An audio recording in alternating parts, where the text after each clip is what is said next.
Hello and welcome to World History 2. This is our final exam review. And I have my review sheet that I've given you, and it has a list of terms that you need to look up on the front. And on the back, it does have three different essays that you can choose from that you can go ahead and start working on. Now, I would really encourage you to get a cheat sheet, and that could be any sheet of paper. It could be this one, or it could be another one, and you can write your words and definitions on it back and front, and that can be your cheat sheet for your final exam review. And then you also get 5 bonus points if you turn that in. So basically, I am bribing you or encouraging you vehemently to study, because doing that is a form of study. So what we want to go over today is the sections that will be on your final exam, and it looks just like your midterm, so there shouldn't be any surprises. That's on purpose. So we'll go ahead and go over that, and then I'm going to do some short answers with you to review. Okay, so for your final exam, the first section will be matching, and you will have between 10 and 20 words, and you'll have to match them with their definitions. Okay, and it will be from your review sheet as well. Then you'll have what we call short answer. Now, a short answer is a little bit deceitful because it's more of a long answer. I probably should change the name, but I got it from my favorite professor that really did a good job setting up exams, and so I got short answer from him. So I guess it's just stayed. But what short answer does is short answer actually answers the question who, what, why, where, how, when, and then you need to put them in sentence form. So just like your midterm, you will be given about 30 to 35 different terms, and you get to pick 5 for the short answer. So you pick 5 for the short answer, and then you're going to pick the ones that you know the most about and can put the most about. So today I've chosen to do a term called, I believe it's in chapter, I just saw it. I'm going to do it with you. The Great Leap Forward. It's in chapter 48.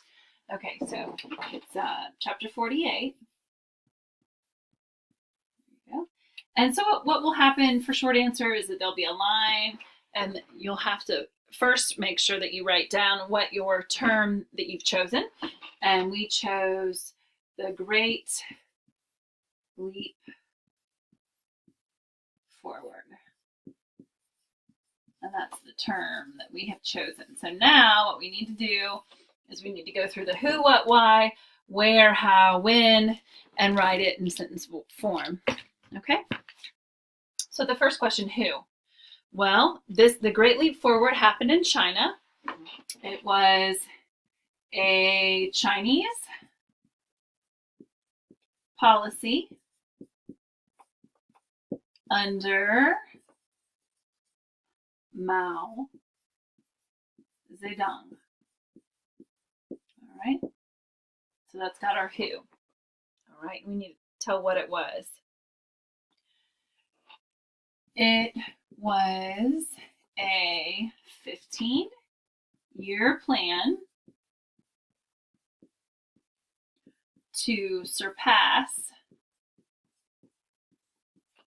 the US and UK in industrial production.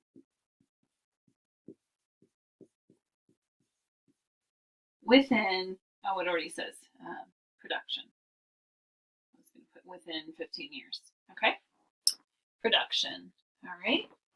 And I'm finding most of this information on page 613, but what I do too, what I do is I look in the textbook to and I find all the pieces. You can look at the glossary for it, and then I try and fill in all the pieces and the gaps to explain it better to you. I look on the internet and find some extra sources to make sure that I want to give you the thorough understanding of what the Great Leap Forward was. Okay, so we have who, we have what, we have why. They want to surpass the US and the UK because with the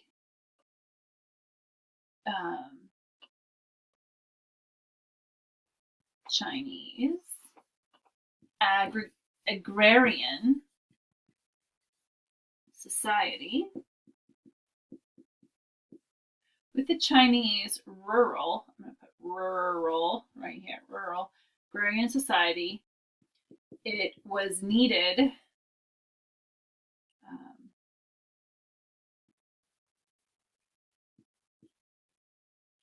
okay,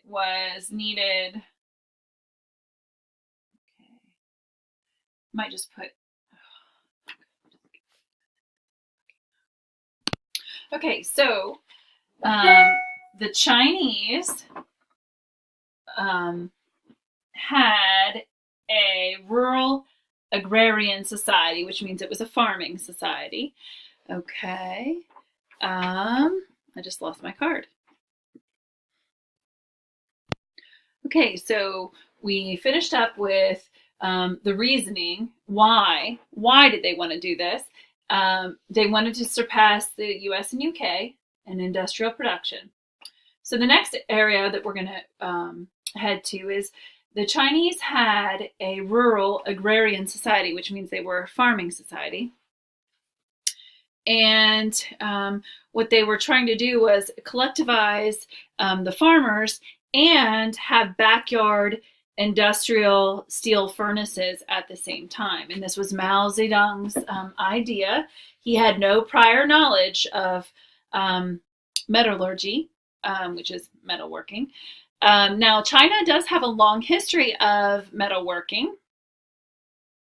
They were one of the first, actually they were the first, historians have found, they were the first to smelt iron. That's pumping oxygen into iron as it was being processed, and that makes very strong iron. So they do have kind of a history of it, but Mao Zedong really didn't know what he was doing. So he really encouraged to have backyard steel furnaces and for people to collectivize, for families to live together. It was the living together of families was voluntary, but they were to collectivize their farmings and combine them. When did this take place? So the Chinese had a rural agrarian society, and from 1958 to 1962, China was trying to change the country's production levels.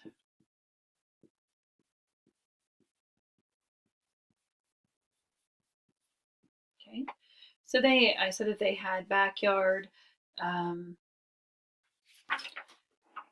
steel furnaces, and they were trying to make high quality steel, but all that happened was pig iron that had no worth, and it failed miserably, to the point that historians believe tens of millions of people died as a result of famine. And also, like, the army was going in to check on them, and if they weren't producing or having enough food, producing enough food or producing enough steel, they would be beaten, sometimes beaten to death, or sent to labor camps. So it was a failure, and they believe at the very least 18 million Chinese people died. People died of starvation. So they were just trying to industrialize super fast, simultaneously doing the collectivization as well, trying to surpass. The Soviet Union tried it as well, and it failed, but not quite as badly as this. So we just want to make sure we have everything. A Chinese policy under Mao Zedong. It was a 15-year plan to surpass US and UK in industrial production. The Chinese had a rural agrarian society, and from 1958 to 1962, China was trying to change the country's production levels. It was a failure, and 18 million Chinese people died of starvation. Okay. All right. So that would be, these are worth 12 points. That would be a 12 out of 12 and a -0. Okay. So you just need to answer all the questions. You can't put who, what, why, when, where, how, and just answer them. It needs to be in sentence form, in paragraph form. But that is how you would do one of them. All right, just so that you can get it all copied down if you were taking notes. All right. And you will have 5 of these short answers, and there will be a list of 30 terms that you can choose from. And then the next section is your essay, and we will take a look at how to write a good essay for your exam next. Thanks very much.